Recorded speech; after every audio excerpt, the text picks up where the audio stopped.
Hello' everyone, আপোনালোকে বাৰু চিয়া চিড খায় নেকি? যদি খায় সাৱধান। তেন্তে কেনেদৰে খায় আহক তেন্তে মই দেখাইছোঁ কেনেদৰে মই খাওঁ। এয়া হৈছে 1 পেকেট চিয়া চিড আৰু এইটো মই দোকানৰ পৰা আনিছোঁ 250 গ্ৰামৰ। ইয়াৰ দাম হৈছে 150। এতিয়া এটা বাতি ল'লোঁ আৰু 1 চামুচ মই চিয়া চিড লৈছোঁ। আপুনি 1 চামুচ বা অলপ বেছি ল'ব, তাতোকৈ অত্যাধিক নল'ব। আৰু লৈছোঁ 1 কাপ গাখীৰ। এতিয়া ভালদৰে মিলাই লওঁ আৰু মই থ'ম এতিয়া 30 মিনিটৰ বাবে ঢাকন দি ৰাখিম। আৰু এয়া হৈ গ'ল 30 মিনিট। এতিয়া মোৰ খাবলৈ প্ৰায় ৰেডি হৈছে। ইয়াত মই দিছোঁ মালভোগ কল, আপেল আৰু দিছোঁ কিচমিচ। আৰু যদি আপোনাৰ ঘৰত কিবা বেলেগো থাকে ফল মূল, শুকান ড্ৰাই ফ্ৰুট দি দিব পাৰে।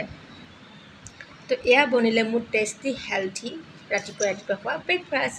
তো আপোনালোকে কেনেদৰে খায় কমেণ্টত জনাবচোন। নে আপোনালোকে ক্ষীণাবৰ বাবে খায় নেকি বাৰু? মই কিন্তু স্বাস্থ্যৱান বা ভাল হৈ থাকিবৰ বাবেহে খাওঁ দেই, ক্ষীণাবৰ বাবে নহয়। তো আজিলৈ ইমানতে ৰাখিছোঁ। Thanks for ৱাটছিং my